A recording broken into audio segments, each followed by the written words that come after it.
Hello, I'm Eden, and this is my dad Noah, and for 150 episodes, we've been sitting on my bed and having a conversation about something we want to talk about. And this week, we're going to talk about what we love about the podcast together. Episode 150. So we've been doing this for 3 years. We started this in April of 2020 when we left New York for a few months during the pandemic. And when we came back, we've just been sitting on your bed and having a conversation about something we want to talk about.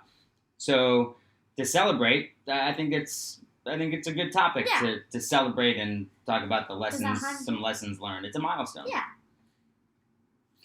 So what have you learned, and what do you like? I'm going to start with what I like, and then I'm going to move on to what I've learned. Okay. So really one thing that I like, it doesn't always follow for all of our topics, but for some of our bigger ones, and just some of our ones like that, how I handle some, like our gun law is one that we talked about a few episodes ago, or our... You're talking about like serious topics, or just how I handle some things, like some situations. So what do you like about those? What I like about those is that I can talk about them, and other people can hear how I handle something, and that can help and it can be helpful to others, which I really like. Yeah, and I think it would also be helpful if people who are watching or listening would on Apple Podcasts specifically, it's best if you can go in there and comment and let us know how you would handle these things, or how your kids would handle those things, or maybe you write out a response together with your child. Nice. I think that would be helpful, so that then we can do some more learning also. Right. Mm-hmm. Okay, what else? And also, let's see, what I was going to say was, I think one thing I've learned is just a bunch of conversation skills from this podcast, a bunch of skills that I've learned by doing this. Like what? Is that one of the things that you talk about is about, it's a follow-up, asking follow-up questions, and you can have a great conversation by listening. I think I've learned how to have a conversation by asking questions and listening to what the person says, and asking follow-up questions to them. Okay, and one of the reasons why we're doing this was to, we started this when you're 5 years old, you're 8 now, and so that you can have conversations with other kids and also with adults. And it's important to listen, because there are times that when we'll hear a conversation or someone talking to you, and then in our heads we're thinking, all right, well, that's a natural follow-up question, just ask it. It's a matter of not just, because then you might ask us afterwards and we say, well, why don't you just ask that person? Right. So it's not just a matter of knowing what to ask, it's having the confidence to ask it. And you're not to be okay with asking an adult another question. Right. Yeah, that's it's very important, or an adult or a teenager or something, to assert yourself, to put yourself out there, to ask a real question. And even simple questions, like when someone says, what did you do last night? You answer your question. What did you do? What did you do? And, we went out to dinner. Oh, where did you go? What did you have? Have you been there? Have you been there before? Do you think I would like it? You can have real conversations that way. And that's one of the reasons why we do this. Yeah. Mm-hmm. Also, what I like is that we talk about important topics, I think, and how we talk about them from our view, because I like how other people sometimes, like I'm rarely on what I said before, but it's not just always, sometimes I like how when I hear it from someone else's view, but it's not always, let's say, talking about gun violence, but it's not a politician's view, always. When you're hearing, like when you hear about, let's say, just even like what do you call it? Like nonviolent protest, even, and just hearing, because not all protests need to be violent, but of course not. When you hear from what they are, because they're not politicians, but they want their ideas heard. But sometimes just thinking about other people's ideas and and sometimes hearing your ideas on stuff. And just, I like how other people can also hear our ideas, and it's not always just the big people.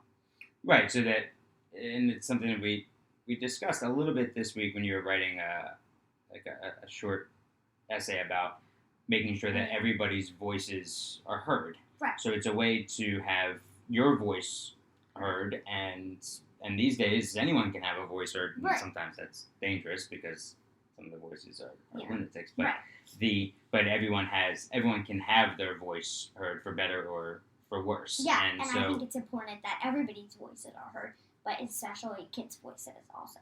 I agree with that, because there are a lot of people who are making decisions for everybody who don't really understand everybody. Like, they have other they're interests. making decisions for everybody, but they aren't everybody. Yeah, sure. They aren't everybody, but they're making nor do they relate to everybody. Right.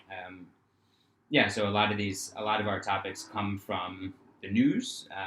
Also, I think it's important that we talk about those. I agree, and I think one of the things that is nice is to be able to show you that we can have conversations, that a topic can come out of something that maybe you didn't even think could be a podcast topic, could be a conversation point. So, like in school, when you were doing a group project, we can have a conversation about what it's like working in a group. And talking about leadership. Yeah, exactly. So there are things to parse out of and break out of an experience that you can actually have a conversation about. And it's nice. Just one thing I like is that we think of topics, and some of them aren't really big, but we can find how you have a conversation out of that.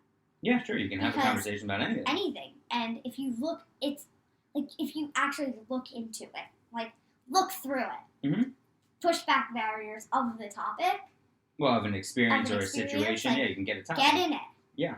And you can talk about much more than just the one sentence you think of first. Mm-hmm. I think there are a few things that, aside from what you said, that I take away from it, is that this is a commitment. So it's, mm-hmm.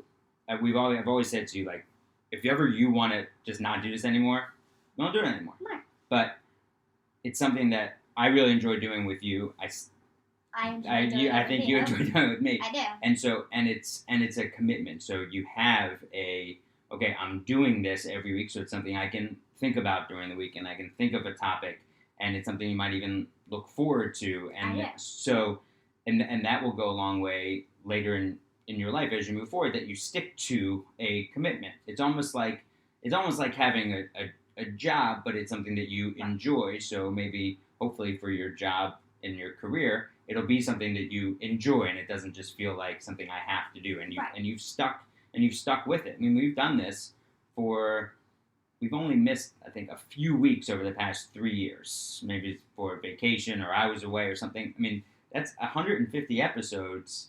Most people who say, "Oh, I could do a podcast," and I've talked to people about this before. People who do a podcast say, "Oh yeah, I have something to talk about." Then they do the first podcast, and they're like, "Whew, man, that was a lot." And then you might not see another one for a month. Right. So there's no consistency. So you have to be committed to it. Go ahead.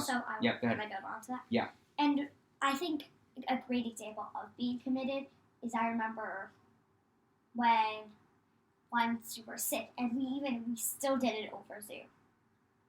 Oh yeah. You were in the other room. Right. But we're really committed to the podcast because it's something we enjoy, mm-hmm. and it's something that we want to keep up because we like doing it together. Yeah, and exactly.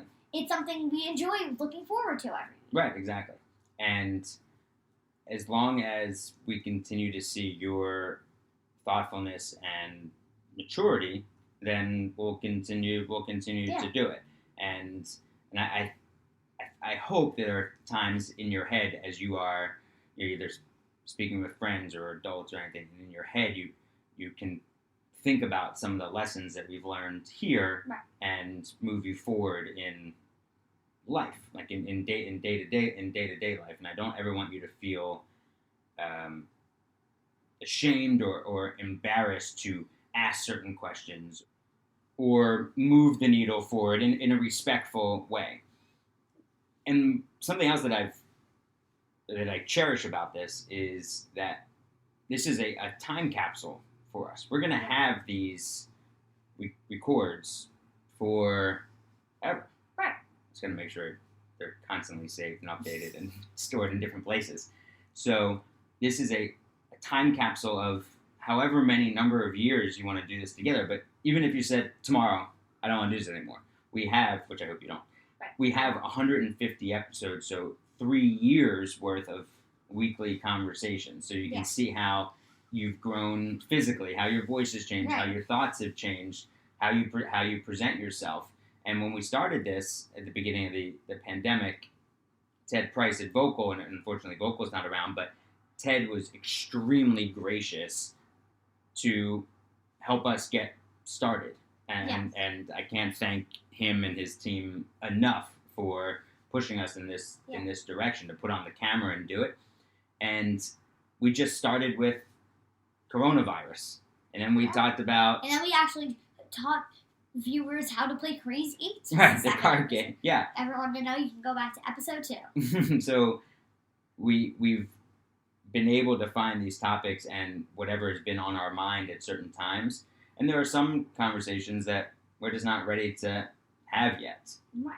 But we will. And the next 150 episodes, you're gonna be 11 years old. Yeah. When that happens. Mm-hmm. I mean, I can't even picture it. What you're gonna be, what you're gonna look like, what you're gonna be talking about at 11 years old. Yeah. And this summer, when you're going to overnight camp, you're gonna have to take a little break for 7 episodes. Right. But I think Mom and I might talk about what you're doing, what's happening, or how we're missing you, or what it's like to have dinner after 7 o'clock every night. You know, things like that. Maybe. The last one I thought was an interesting topic. I don't know what you would talk about with that, but I get it. But you continue to be a plus podcast partner and daughter. So congratulations on 150 episodes. You too. Thanks. I love you. Love you.